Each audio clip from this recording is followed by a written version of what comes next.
안녕하세요.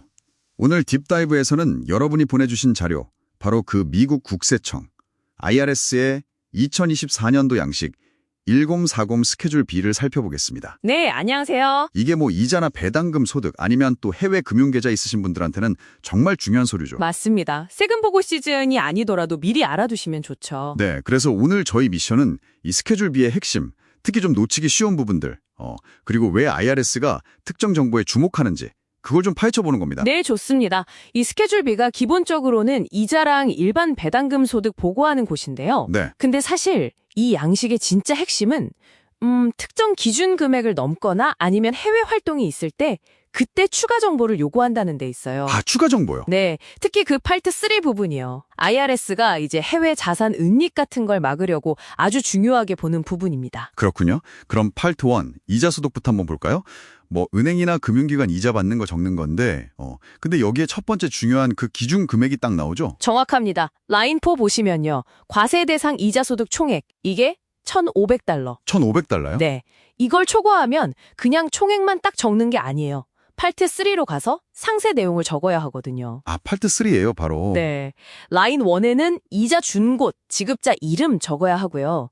근데 만약에 뭐 여러 군데서 이자를 받았는데 한 증권사를 통해서 받았다. 네네, 그럴 수 있죠. 그러면 그 받으신 1099-INT나 OID 양식 보면 나와 있거든요. 그 증권사 이름이랑 총 이자액만 적으면 돼요. 아, 간편하네요, 그래도. 그리고 라인 3 보니까 미국 저축채권 이자 제외 규정도 있던데요. 이건 뭔가요?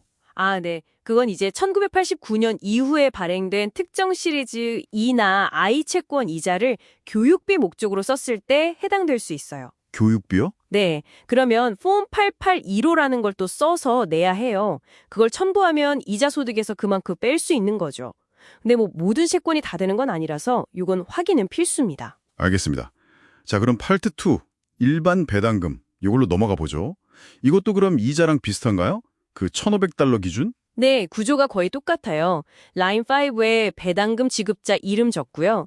라인 6에서 총 일반 배당금 합계가 $1,500 넘으면 이것도 역시 파트 3로 가야 합니다. 아, 이것도 파트 3. 그렇죠. 증권사 통해서 받았다면 폼 1099-DIV 참고하시면 되고요. 여기서 말하는 일반 배당금은 세금 혜택 있는 적격 배당금과는 좀 다른 개념이긴 한데 일단 스케줄 B에는 총 일반 배당금을 다 보고하는 거죠. 네, 그렇군요. 자, 그럼 드디어 그 중요한 파트 3, 해외 계좌 및 신탁 부분입니다. 아까 말씀하신 대로 이자나 배당금이 1,500달러 안 넘어도 여기에 해당될 수 있는 거죠? 맞습니다.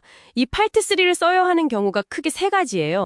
첫째는 방금 얘기한 이자나 배당금이 $1,500 넘는 경우. 네. 둘째는 7A 질문인데요.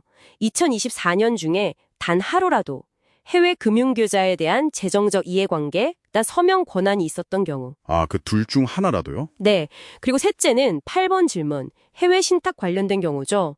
이 셋 중에 하나라도 예스면 파트 3를 작성해야 합니다. 그 7A 질문에 나오는 재정적 이해관계나 서명 권한, 이 말이 약간 좀 모호하게 들릴 수도 있을 것 같아요. 좀 쉽게 설명해 주시면요. 재정적 이해관계는 뭐 기본적으로 내 계좌다, 내가 주인이다 이럴 때고요. 서명 권한은 내가 주인은 아닌데 그 계좌 돈을 뭐 관리하거나 처분할 권한이 있는 경우예요. 아, 예를 들면요. 예를 들어 뭐 예전에 유학할 때 만들었던 계좌라던가 아니면 부모님 명의 계좌인데 내가 관리한다거나 그런 거요. 금액이 아주 적더라도 해당되면 일단 예스입니다. 그렇군요. 금액 기준이 아니네요, 여기는. 네, 그렇죠. 그 존재 여부가 중요한 거죠. 그래서 7회 예스라고 하면 바로 7B 질문으로 가네요. FBAR 제출해야 하냐고 묻는군요. 네, 맞아요. 핀센 폼 114, 보통 FBAR이라고 부르죠. 해외 금융계좌 보고서, 이걸 내야 하는지 묻는 거예요. 특정 기준, 보통 이제 연종 최고 잔액 다 합쳐서 $10,000 넘으면 재무부에 따로 보고해야 하거든요. 아, 재무부예요? IRS가 아니라? 네, 이건 재무부 소관이에요. 근데 이거 안 하면 벌금이 정말 커요. 상당합니다. 양식에도 경고가 써여 있죠.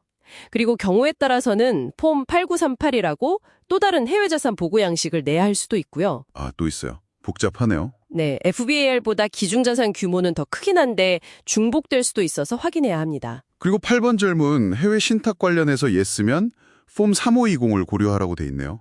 이건 또 뭔가요? 네, 폼 3510은 이제 해외 신탁하고 거래가 있었거나 아니면 해외에서 특정 증여를 받았을 때 내는 연례 보고서예요. 관련 거래가 있었다면 이걸로 상세 내용을 보고해야 하는 거죠.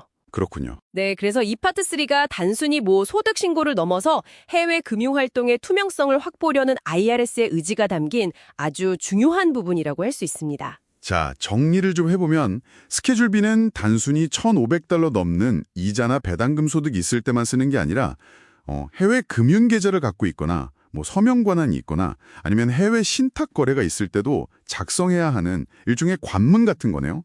그렇습니다. 핵심은 두 가지예요. 첫째, $1,500 기준금액 넘는지 확인. 둘째, 금액과 상관없이 해외 관련 활동, 그러니까 계좌나 신탁 관련 여부를 정확히 파악하는 것. 네. 그리고 만약 yes에 해당한다면 말씀드린 FBAR이나 폼 8938, 폼 3520 같은 추가적인 보고 의무가 따라올 수 있다는 점을 꼭 인지하셔야 합니다. 네, 오늘 스케줄 B를 이렇게 딥다이브 해보니까 이 서류 한 장에도 참 많은 의미가 담겨 있네요. 마지막으로 이런 질문을 한번 던져보고 싶습니다. 네. IRS는 왜 이렇게까지 개인의 해외 자산에 대해서 자세히 알려고 하는 걸까요? 이게 단순히 세금 걷는 걸 넘어서서 국가 간의 금융정보 교환이라던가 자금 세탁 방지 같은 뭔가 더 큰 그림하고 어떻게 연결될 수 있을지 한번 생각해 보시는 것도 흥미로울 것 같습니다. 오늘 딥다이브는 여기까지 하겠습니다. 다음에 또 유익한 자료로 찾아뵙겠습니다. 네, 수고하셨습니다.